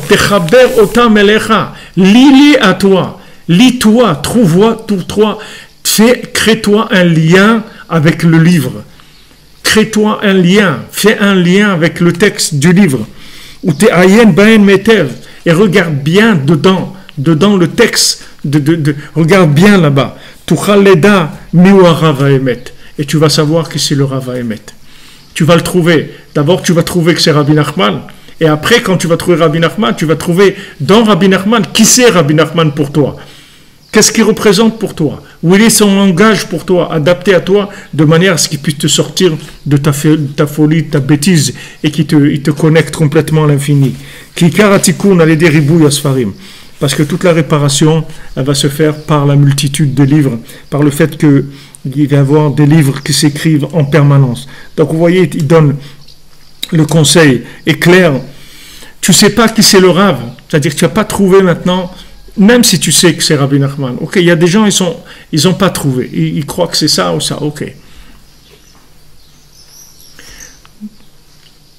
Ils ne savent pas. Bon, Hachem, quelqu'un il a trouvé, il sait que c'est Rabbi Nachman, mais maintenant, Rabbi Nachman, il y a des milliards de niveaux de Rabbi Nachman. C'est-à-dire que qu'est-ce que tu as pris chez Rabbi Nachman? Tu rentres dans un restaurant, il y a un menu, ok. Il te propose 100 plats à manger. Il y a un truc pour toi et d'autres trucs qui ne sont pas pour toi. Comment tu vas savoir ce qui est pour toi, ce qui n'est pas pour toi? Tu ne sais pas. C'est-à-dire que le fait, en tout cas, que tu es dans de la bêtise, que tu aimes des bêtises, ça veut dire que tu ne l'as pas trouvé encore. Rabbi Nachman, il dit, des avérotes, tu fais des avérotes, tu fais des bêtises. Mais comment tu peux faire des avérotes avec les enseignements que je te donne? Comment tu peux faire des bêtises encore? Ça veut dire que tu n'as pas compris encore. Ça veut dire que tu n'es pas assez proche de lui pour comprendre ce qu'il dit, pour vivre ce qu'il dit, pour entendre ce qu'il est en train de te dire. Il est en train de te parler à toi, personnellement, et tu ne l'entends pas.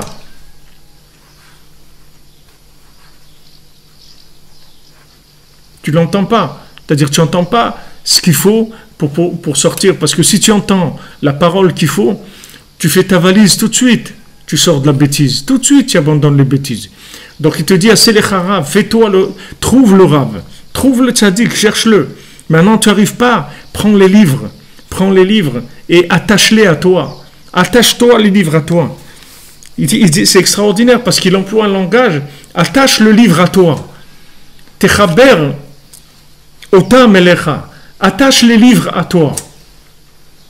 Il ne dit pas attache-toi au livre, il te dit attache le livre à toi. C'est-à-dire que le livre, il a été écrit pour toi. Attache-le à toi. Sache que c'est ton livre. C'est ton livre. Il a été écrit pour toi. C'est ton livre. C'est ton histoire. C'est ta vie. Il a écrit pour toi le livre. Donc attache-le à toi. Sache que c'est ton livre. Et à ce moment-là, quand tu sais que c'est ton livre, tu vas chercher dedans. Parce que c'est ton histoire, c'est ta vie. Il a écrit ta vie. Donc cherche bien dedans parce qu'il parle de toi. C'est ta vie qu'il a écrite. Et le livre, il a été écrit que pour toi. Que pour toi, il a écrit le livre. Pour l'autre aussi, et l'autre et tout, mais il a été écrit pour toi. C'est qu'il dit, Techaber, Techaber otam elecha. Lis le livre à toi. Dis voilà, ce livre, le Likutei Moharan, le Sipurim Maasiot, le Sefer Hamidot, le Likutei Etzot, le Likutei Tfilot, le Likutei Halachot, tout ça, ça a été écrit pour moi. C'est mon livre. Ça a été écrit pour moi. C'est-à-dire que maintenant, quand j'ouvre le livre, c'est ma vie. Tous les livres de Rabbi Nachman, ils ont été écrits pour moi. Alors il dit, observe bien, cherche bien dedans, et tu vas trouver le tzaddik. Tu vas trouver le tzaddik, c'est-à-dire, qui c'est le tzaddik à émettre? C'est-à-dire, tu vas trouver l'angle par lequel tu vas voir le tzaddik, que ça va te permettre de sortir de la folie, de la bêtise, de trouver les chemins de connexion vers l'infini. Parce que toute la réparation, elle va se faire grâce à la multitude des livres, Bezrat Hashem. Alors voilà, je vous remercie d'être là, les amis. Baruch Hashem, on a passé un moment de connexion. Avec le tzaddik. Vous voyez, Rabbeinu, regardez qu'est-ce qu'il envoie. Voilà, avec Rabbeinu, on rentre au restaurant, on ne connaît pas le menu, on va découvrir le menu chaque jour, on découvre le menu. Le Rebbe prépare chaque jour des choses pour chacune d'entre nous, Baruch Hashem. Alors merci d'être là, et merci Hashem, merci le tzaddik qui nous a donné le mérite de pouvoir nous donner cet éveil, cette envie, Baruch Hashem. Cette envie-là, qu'on a envie de ça, qu'on le fait avec plaisir, c'est que ce serait ça quelque chose d'extraordinaire. Alors Shabbat Shalom, que des bonnes nouvelles. Merci pour tous ceux qui participent, qui nous aident, qui nous aident spirituellement, émotionnellement, affectivement, matériellement. Vous voyez, on est en train de construire des grands projets. Ces grands projets-là, on ne peut pas les faire seuls, parce qu'on n'a aucun moyen de les faire seuls. Et heureusement qu'on ne peut pas les faire seuls, parce qu'on veut que ce soit des choses connectées. Donc c'est un Mishkan, on veut que tout le monde participe. Et tous ceux qui participent, Tavo Aleim Bracha, parce qu'ils sont en train de participer à l'aventure de la délivrance finale, Bezrat Hashem. Alors, Be'atzlacha, Shabbat Shalom, que des bonnes nouvelles, de la santé, de la joie, de la confiance en soi, de la délivrance, s'appuyer sur le tzaddik et se délivrer des soucis complètement, de l'angoisse complètement.